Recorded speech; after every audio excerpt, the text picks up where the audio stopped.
the American Girl Doll Fashion Show. Hasn't it been fun looking back at what American girls used to wear in the past?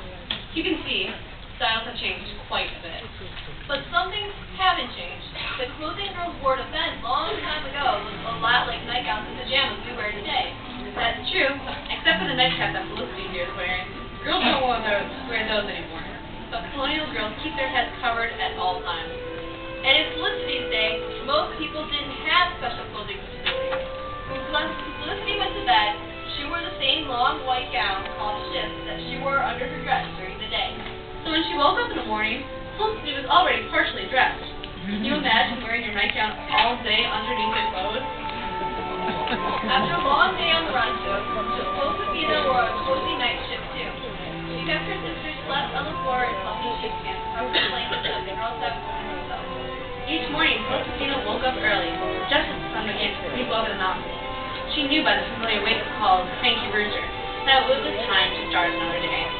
What do you imagine Addie dreamt about that night? We think she had dreams about the future, the time when she set her family to be all together, living in freedom.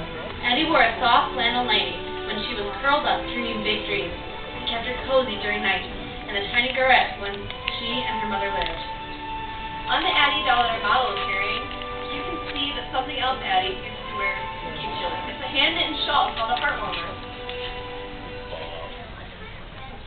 Next we have Rebecca. Rebecca shared a bedroom with her twin sisters, but every night on her side of the room she snuggled into her own pink-painted sled with gold accents. Her patterned robe with white satin sash and knot enclosures kept her warm while she got ready for bed. But on summer nights in the city, heat waves can make it so hot that apartment dwellers like Rebecca and her family had to sometimes pull their bedding out into the fire escape, or even onto the roof to sleep. There was no air conditioning, and the only place to catch a cool breeze was outside. It was sort of like sleeping in a treehouse, except there were no trees. On those hot nights, Rebecca was grateful to wear pajamas like these, because they were so lightweight and cool. With lace trim and satin bows from head to toe, her pajamas were also fashionable and pretty. Here's Kit, ready for bed in her striped nightgown. Kit needed warm nightgown to snuggle in. During the 1930s, many people did not have the keys upstairs in the house.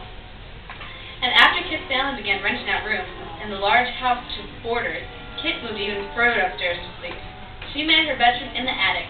There, she'd cuddle under the quilt in her soft knit nightgown and dream about becoming a newspaper reporter. Just as pajama pants had become popular in Kit's time, by Molly's time, women and girls had started wearing slacks for work and for play. Clothing had become more practical, because many women had begun working in factories, while so many men were away fighting in World War II. The pajama pants and button-down top were stylish for bedtime, too. Molly loved wearing her red and white candy-striped PJs. The cuff pants and sleeves and the button front top were classic detail in the 1940s. These pajamas would have been great for wearing at a slumber party. You know, girls like Molly love to have slumber parties with their friends, just like we do. They pop popcorn, do each other's hair, tell stories, and dance to their favorite music that was on the radio. Sleepovers were popular in the girls in the 1970s, too. So Julie would have loved them. When she and Ivy went to the slumber party, she wore her favorite pajamas, which were flowing sleeves, flared pants, and embroidered butterflies. At her slumber parties, Julie and her friends would stay up late listening to music on her record player, or playing board games. When they did fall asleep, most of them curled up in something that Felicity and Addie didn't have, their very own sleeping bags. Thank you, girls. You did a very nice job.